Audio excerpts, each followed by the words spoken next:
So how was your dealings with Dr. Dre when they first started Death Row? Well, this is what happened. It was really strange. I was working at Ruthless still. At that time they started releasing stuff on Tuesdays, right? So I had my little routine. I go to N.W.A, pick up a check, go to Ruthless, pick up a check, go to Capitol, pick up a check, go blah, blah, blah, over another company, pick up a check, this company, pick up a check. You get my routine, right? So I go out to Ruthless. I grab some their new stuff. They had Jimmy Z. They had the Penthouse Players, which was a quick group. Dre and Jimmy Z, the jazz dude, did something together. Cocaine finally got his name back, so they got Cocaine. They got Hutch Above the Law. Them is coming out. But as I'm going there to pick up my money and to pick up the product, right, I'm noticing there's a lot of producers in here. And I'm like, damn, I wonder why all these damn producers are in here, right? I-Rock was in there. Just a gang of Willa from Solid Production was there. It was just a gang of producers in there. But thought about it, didn't really pay it no mind. I had, a lot of things I try to do move. And me and Eazy always crack jokes, talk shit to each other, deuces each other, then I'm out. You know what I'm saying? That type of deal. So I leave, go to MCA, and still wasn't time where I can hop on the freeway and go home, still living on the Inland Empire. Long story short, I go to Fat Burgers to kill some time. I see Dr. Dre, and I see the DOC, right? And the black convertible vet that they had back then. They would be in the, I'm not sure who owned it, probably Dre, at Fat Burgers. And I was like, what up, boy? DJ, like, what up, boy? I ain't seen you in a while. Shooting, talking shit. Look at DOC. He was drunk. And Dre staggering into the Fat Burgers. And remember, at this time, my pockets got the mumps. My pockets got the mumps. Yeah, you out there collecting checks on my ass. I mean, I would have like 10,000 in one stock and maybe 3,000 over here and all kind of checks I haven't cashed. As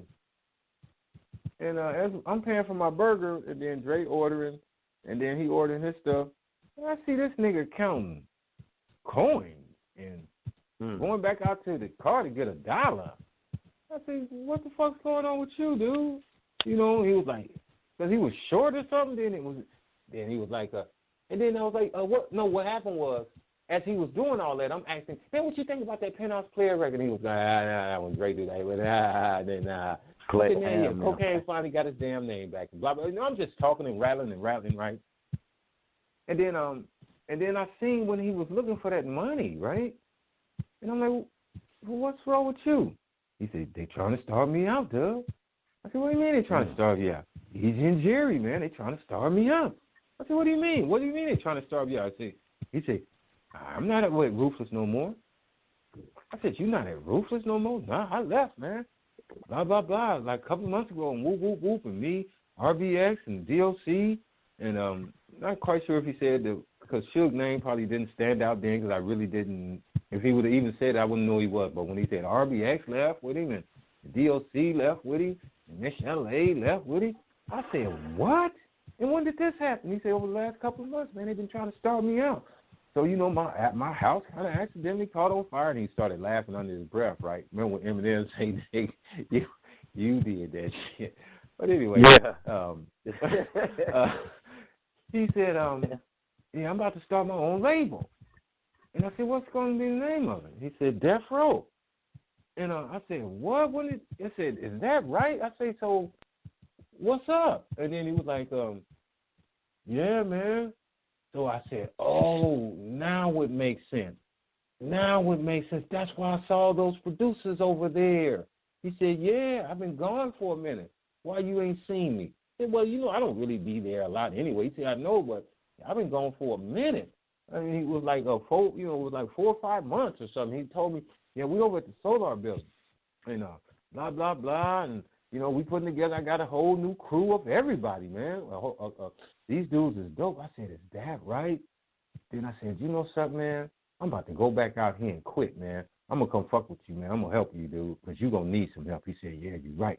He said, you going to go quit? I said, yeah, man, now it's making sense. I told him, it makes sense now. Because I was like, it was just something wasn't right with everything, and I was listening to some of the stuff. Something wasn't right, And I said, it makes sense. So I said, no, I'm going to go tell these motherfuckers to their face I'm about to quit. I said, but they gave me a check. I'm going to go cash the check first. Went to that motherfucking Wells Fargo bank where they bank at. Cashed that motherfucking check. Raced back out there. Raced back out to Ruthless, right? Told Jerry, by that time the office had cleared of all the producers, so told Jerry, Gary, the twins was in there, and Eazy was still there. So, yeah, I know what y'all done did. Y'all got rid of Dre. You done fucked up on that one. I said, now, dude, Q, as we starting to see how this music business works, you won't find another new young artist, but you don't get rid of a sound. What do you guys do? Y'all fucked up. Oh, y'all better, I told him, y'all better try to get that dude back because you're going to regret that. And Jerry was like, nah, and this, that, and the other. You don't know what the fuck you talking about, Dad. I said, okay, you little gruff motherfucker. And Eazy was over there laughing up under his motherfucking belt, right? I said, okay, we'll so see who crazy motherfucker in the end. And I said, oh, by the way, I'm going to go work for him. But check this out. Nope, you're not getting your money back. I'm going to go promote these records that I just grabbed from you, but I want to come and tell you guys to your face what I'm about to do so it ain't no little old slimy slithering shit. So yeah, I left there, went back, and Mark the 45 King from New York I had to go meet him at the Marjorie, right? So he was like, he calls me, Doug, this is 45 King, man. I'm in LA, man. What's good? And anyway, I go to Marjorie, and as I see Mark the 45 King in the lobby, we see Dre again. And I say, so this where you standing? He said, yeah, that's where I've been staying. He was staying at the Marjorie Hotel right across the street from House of Blues. So he said, yeah, man, so you quit? He said, yeah, and he started laughing. He was like, ha, like that Dre laugh, right? Under his belt, like, breath, like. And he said, yeah, that snicker, like. And then he said, you gonna come to the studio? I said, I can't come today, man. I just told, because I had to go do something with my kids that day. I forget what it was. But I said, I'm going to be over there tomorrow for sure. And I'm going to bring the 45 King with me, okay? And then Mark the 45 King looks over at him. He said, hey, man, you want a 45 King? He said, yeah, I want a 45 King mixtape. 45 King gave him one of his mixtapes. So the next day, get up, let traffic die, came to scoop Mark, man, and we got something to eat, floating around L.A., shooting the shit. And I said, come on, let's go on over here to this Solar building and see what this dude talking about. So we go over to Solar building. Then I see all these little youngsters running around the studio, happy, smoking weed, you know what I'm saying, bouncing off the wall, old skinny nigga over here, Snoop, trying to remind me of somebody that could be in my family because he looks almost like, his father looks like my father, Snoop's father did. He got that same long, lanky, wiry characteristic about him. And then I see Nate Dogg, they playing around, and Drake playing around on the piano. I was like, man, we're going to need a lot of work over here. So I just started telling people to come over there. I told Matthew McDaniel, the videographer, that you see a lot of his footage, right, in the Straight Outta Compton. When you see Dre playing at that piano, I said, Matt, you need to come over here, man. Dre mad as a motherfucker. Everybody. He's going to take every producer, and he about to bowling ball all them motherfuckers down. Watch. This nigga mad. I ain't never seen him this mad, man. He'd be concentrating. So I used to go up there and just smoke some weed with him. And I would just sometimes just sit there as I'm buzzing. I would just look at Dre, and that motherfucker had this fucking focused look on his face, and you could just see he was mad. He was like, I can't believe them motherfuckers did me like this. I'm gonna get this motherfucker there. And you can just, the atmosphere up there was just joyous, man. All these little young kids running around with them little Pendleton shirts on. And everybody smoking weed and talking shit, and every other word was cuz this and cuz that and cuz this. But I was having fun so that next day, I just then started going up there to hang out with him. And I say, so when we going to have some product out? He said, man, we're working on this Chronic album now. I said, oh, that's going to be the name of it? He said, yeah, it's going to be called The Chronic, nigga. See how we always in there smoking Chronic. I was like, damn, I wish I had something to promote. He said, we have something, but I don't really like it. I said, what you have? Dick made them do. He said, Dick made us do this thing for this movie called Deep Cover. And then Snoop said he didn't like the record either. I said, no, let me hear it. So I listened to it. I said, well, it's a record. We got something. I need something to go because I got to go out here and tell these motherfuckers you ain't going nowhere. So what happened was, this is what happened. I started calling around and pulling in my favorites. I called the Source magazine, talked to Dave Mays and John Schechter. Look, man, y'all need to come out here and write about Dre. Dre done left that motherfucker. So when you see that snub-nosed gun of him. The Source, that was me. On the Source magazine? The Source magazine. I got them to send Ronan Roan out here because I knew Dave, and this is before Dave pulled the coup with Benzino. It was Dave and John Schechter because me and Greg Mack was their first Los Angeles writers when they was in the dorms at Harvard when the Source magazine looked like a Chinese menu. You know what I'm saying? So I said, look, I need the fucking help on this, right? Just come out here. It's like, man, we ain't paying for that. And Andre, we heard about him leaving. He made a big mistake, and everybody was just talking shit about he done fucked up, and he can't rap really, and he be screaming and blah, blah. I say, but he still got that sound. He's got these little young motherfuckers going to eat y'all asses up. You'll see. So I said, look, come on, man. Y'all never really gave me no money, Source. So fuck that. And I goes off on John Schechter, right? I said, look. He said, well, Doug, this is what we'll do for you. We'll pay for his fucking ticket there and back. You put him up in a hotel room. You got some fucking money. I said, okay, fuck it, deal. So he comes out. I put him up at the Roosevelt for 3 days, you know what I'm saying, to do the interview. And I was like, cool. So then I'm just trying to do any little thing. So then call the 45 King. I said, Mark, I'm coming out there, man. So I'm going to mail you some of these records I got from Dre. Just hold them. I'm going to bring my own pouch, but that's how me and Mark got out. Mark really helped me in New York when I would promote records.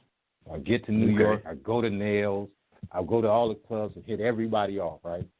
And I just drop a gang of that deep cover, you know, Barbito, about stretching Barbito. I just give it to everybody. But the main thing that I do, I used to leave a shitload of it at Mark's house, right? Because everybody and their mama used to come to the 45 King house. You know, Diamond D, All Kid Capri, all of the DJs, you know, Large Professor, everybody, okay? So everybody, and then Mark was large back then too, you know.